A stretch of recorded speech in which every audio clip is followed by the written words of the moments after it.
From today's perspective, when the menstrual pad is an almost taken-for-granted item in every woman's personal drawer, it's easy to forget that, for most of human history, surviving a period was a major challenge, and the ways women managed it varied dramatically across eras and civilizations. Historical sources show that from very early on, people tried to control menstrual blood with whatever materials they had. In ancient Egypt, women used soft papyrus strips, plants similar to reeds that grew along the Nile, rolled into primitive tampons to absorb menstrual flow. This is considered one of the earliest known examples of a product created specifically for menstruation. Meanwhile, in colder regions, some ancient tribes used moss, dried grass, animal hides, or even buffalo skin, layering them inside clothing or loincloths to keep blood from leaking. Across the Mediterranean, ancient Greek and Roman women developed both early tampons and simple pads. Hippocrates described a tampon made from linen fibers wrapped around a small wooden stick and inserted into the vagina. Roman women used absorbent wool or woolen cloth. Wealthier women had custom-made pads, while poorer women simply cut old clothing into absorbent pieces. Some texts also mention the use of natural sea sponges inserted into the body, serving both as contraception and as menstrual absorbents. Before any commercial products existed, the most universal solution across the world was cloth. Most women simply tore old garments, folded the fabric into layers, placed it inside their underwear, or pinned it onto a belt. After use, they washed the cloth, dried it, and reused it for the next cycle. The modern English phrase, "on the rag," originally referred quite literally to using menstrual rags before becoming an euphemism for having a period. Looking across continents, from Europe to Asia, from Africa to the Americas, women in each civilization were both creative and constrained, shaped by resources available in nature and cultural beliefs. Alongside the materials, cultural attitudes toward menstruation shifted across time and regions. Anthropologists studying cross-cultural practices found that nearly every society had menstrual taboos, but their meanings differed greatly. In some places, menstrual blood symbolized impurity, requiring avoidance.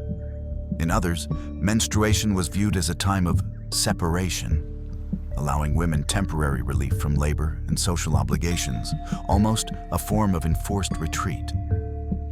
One of the rare moments in history that mentions menstrual cloth directly appears in the Suda, a 10th century Byzantine encyclopedia. There, the philosopher Hypatia of Alexandria, who lived in the 4th century CE, is said to have thrown a used menstrual rag at a student infatuated with her, accompanied by sharp words meant to wake him up and show him that the woman he idealized was a real, flesh and blood human, not a pure, abstract idea. This anecdote not only illustrates how women absorbed menstrual blood at the time, but also reveals the complex cultural attitudes toward menstruation, a bodily function seen as both completely ordinary and deeply impure, and how it intersected with religious and philosophical views of the female body. In traditional Judaism, a menstruating woman is considered nida, ritually impure. The Torah requires her to abstain from sexual relations, and anything she sits or lies on is considered to carry impurity. Only after the bleeding stops, a waiting period, and immersion in a mikveh, ritual bath, is she considered clean again. Many Hindu traditions also view menstruation as the expulsion of impure blood. Menstruating women are often barred from temples, forbidden to touch offerings or cook, and in some regions are required to sleep separately or avoid physical contact with men. In Japan, menstrual taboos historically restricted women from entering certain sacred spaces, such as sumo rings, specific mountains, or certain shrines, rooted in long-standing beliefs about impurity related to menstruation and childbirth. although many of these restrictions have been challenged today. A more extreme form of menstrual taboo is the practice of the menstruation hut, small structures where women must isolate during their period. These existed in parts of Africa, South Asia, and some indigenous cultures. In Nepal, the Chowpatty tradition forced women to sleep in separate huts for several days a month, leading to deaths from cold, smoke inhalation, or animal attacks, eventually prompting the government to outlaw the practice.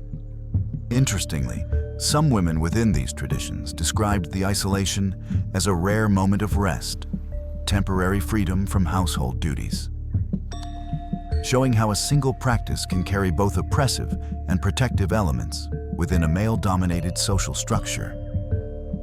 Returning to menstrual pads in the modern sense, it was not until the 19th to 20th century that the concept of disposable pads began to take shape. Before that, reusable cloth remained the norm almost everywhere. Folded fabric secured by a sanitary belt, a waistband with loops in front and back to hold the cloth in place. The design was bulky and prone to slipping, yet widely used well into the mid-20th century. In the 1880s in England, Thomas and William Southall were reportedly among the first to sell disposable pads made of cotton or cellulose fibers wrapped in a thin fabric covering. In 1888 in the United States, Johnson & Johnson released Lister's towels for ladies, often cited as the first commercially marketed disposable menstrual pad in America. However, early products were slow to gain acceptance. They were expensive, and Victorian moral norms made it embarrassing for women to walk into a pharmacy and openly ask for a menstrual product. World War I marked a turning point. At the time, Kimberly-Clark developed a material called cellucotton, a wood pulp wadding that was lighter and cheaper than cotton, used as surgical dressings for soldiers. Nurses discovered it absorbed menstrual blood extremely well and was cheap enough to throw away. After the war, Kimberly-Clark repurposed this accidental discovery, cutting cellucotton into rectangular pieces wrapped in gauze and launching them in 1920 under the name Kotex, from cotton-like texture. Even then, social stigma remained strong. Kotex implemented a discreet purchasing system. In some stores, women could pick up a box directly from the shelf and drop money into a sealed box without speaking to a clerk, minimizing the shame of saying sanitary napkin out loud. Because of cost barriers, reusable cloth pads continued to coexist for decades. Only when industrial manufacturing lowered prices did disposable pads become dominant in industrialized countries. Throughout the 1920s to 1930s, companies raced to innovate. Johnson & Johnson introduced Modes in 1926, backed by detailed market research conducted by Lillian Gilbreth, revealing that beyond absorbency, women cared deeply about comfort, discretion, and ease of purchase. New tab designs, fastening mechanisms, and later adhesive backs replaced the sanitary belt entirely.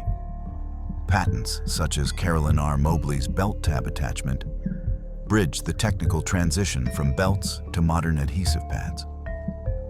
By the latter half of the 20th century, menstrual pads entered a highly technological phase.